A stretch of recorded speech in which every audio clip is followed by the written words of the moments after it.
올해에만 51곳이 신통기획 후보지로 선정됐다고 하는데, 서울시에서 밀어주는 이 신속통합기획 재개발 사업, 대체 뭐가 좋길래 다들 이렇게 난리일까요? 신통기획이 일반 재개발이랑 다른 점은 어떤 부분이 있고, 또 투자할 때 주의할 점은 어떤 것들이 있는지, 신속통합기획 재개발 이 영상 하나로 제가 핵심만 딱 정조준해서 가장 쉽게 정리해드릴게요. 신통기획이 뭔지부터 알아봐야겠죠. 신속통합기획 재개발의 줄임말로 일반적인 그 재개발 사업 방식인 모아타운과 신속통합기획, 역세권 시프트, 민간도시 복합개발, 이렇게 다양한 개발 사업 중에 한 가지로 서울시가 민간에게 가이드라인을 좀 제시를 하고 사업 추진을 신속하게 지원하는 재개발 그 방식 중에 하나입니다. 이 신통기획은 공공이 만들어 나가는 걸까요? 아니면 민간이 주도해서 만드는 걸까요? 정답은 둘 다인데요. 일반적인 재개발 정비구역도를 한번 보시면 정비구역 지정, 조합 설립인가, 사업 시행인가, 관리처분계획인가, 그다음에 이주, 철거, 분양, 입주까지 총 6단계 정도를 거치게 돼요. 이 중에 첫 번째 정비구역 지정에만 한 5년 정도 소요가 되는데, 이 구역 지정은 이제 시작 단계이기 때문에 여기서부터 또 빨라야 최소 10년 정도의 기간이 걸리게 됩니다. 근데 신통기획 같은 경우는 이 초기의 구역 지정을 5년에서 2년으로 단축시키는 재개발 사업 방식으로 보시면 되는데, 서울시에서 선제적으로 기준이 되는 가이드라인을 만들어주고 조합 설립인가부터는 민간에서 주도해서 추진하게 되는 거죠. 쉽게 이야기하면 기존 재개발들은 주민들이 계획을 짜서 자치구청에 제출을 하면은 구청에서 이런 부분 때문에 안 되고 저건 다시 고쳐라고 또 하면은, 이렇게 해서 심의를 통과하지 못하게 되면 다시 처음부터 또 시작을 해야 돼요. 이런 기간이 한 5년 가까이 소비가 되었는데, 이 부분을 서울시가 가이드라인을 좀 잡아주면서 2년으로 단축을 해주겠다는 거죠. 공공에서 미리 좀 방향을 잡아주니까 나중에 퇴짜 맞을 확률이 적겠죠. 그래서 말 그대로 민간이 주도를 하고 공공이 서포트해주는 이런 시스템의 재개발 사업이라고 보시면 됩니다. 이 신통기획 방식이 언제 생겼냐면은 2021년도에 처음 발표가 됐으니까 벌써 4년이 넘었네요. 2025년 12월 16일, 얼마 전에 8곳이 추가로 선정이 되면서 현재 기준으로 총 144곳, 2025년에만 51곳이 신통기획 후보지로 선정이 되었습니다. 그럼 신통기획 후보지는 도대체 어떤 곳들이 좀 선정이 되고 그 기준은 어떻게 되는지 한번 간단히 살펴보면은, 필수 조건으로는 노후도와 면적 두 가지 요건이 있습니다. 이 두 가지 요건을 모두 충족을 하고, 지금 이 선택 요건 중에서 한 가지를 충족을 하면 되는데, 연면적의 노후도, 과소필지, 주택 접도율, 호수밀도, 단지하 주택에 대한 비율, 이런 부분들이 있는데, 예를 들어 노후도가 75% 이상이라고 하면은 이 선택 요건도 다 충족이 된 걸로 간주를 하거든요.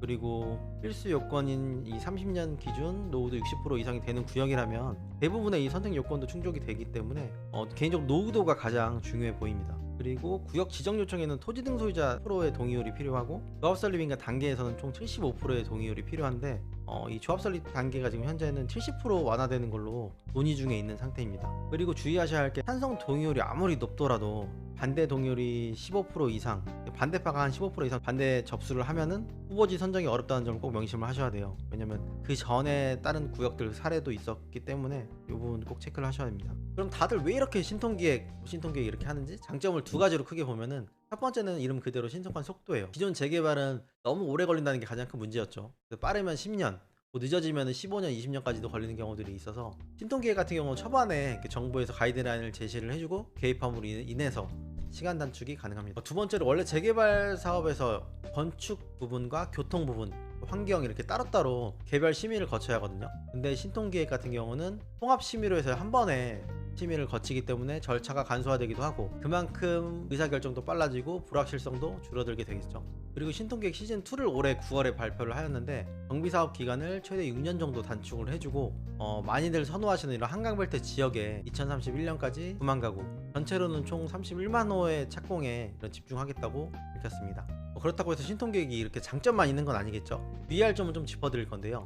초반에 이런 정부 개입이나 공공성이 좀 강조가 되어 도와주는 만큼 임대주택에 대한 비중이나 공공시설의 기부 체납에 대한 요구사항이 생길 수도 있어요. 그리고 권리산정 기준일과 토지거래 허가구역을 주의를 하셔야 하는데요. 신통기획 같은 경우는 보통 후보지 단계에서 권리산정 기준일이 나오고, 구역 지정 단계에서 좀 대부분 토지거래 허가구역으로 묶이게 돼요.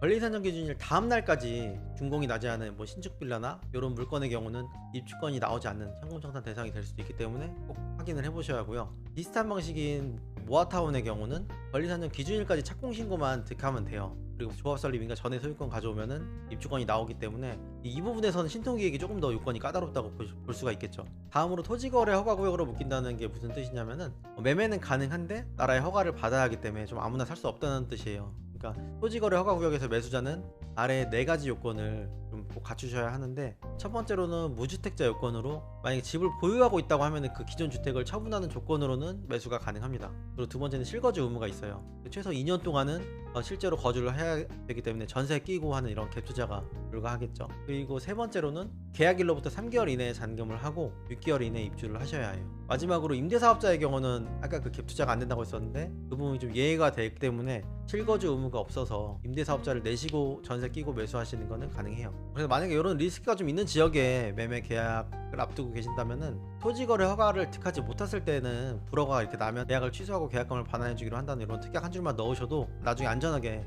계약금을 돌려받으실 수가 있습니다. 지금까지 신속통합기획 재개발 방식에 대해서 좀 알아보았는데, 핵심만 좀 간단히 정리를 해드리면 이렇게 초반에 서울시에서 가이드라인을 제시를 해줌으로 인해서 좀 2년 정도 정비구역 지정 단계에서 시간을 단축을 하고, 신통기획 이번에 9월달에 나온 2탄을 통해서 총 6년 정도의 시간을 단축해서 말 그대로 신속하게 추진하는 재개발 사업이라고 보시면 되겠고요.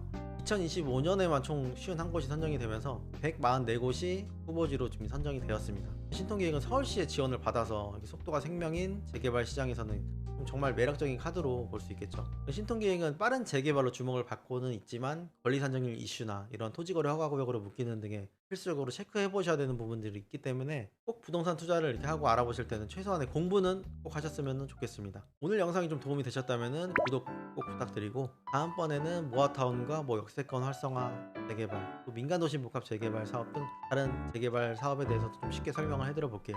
지금까지 시청해 주셔서 감사합니다.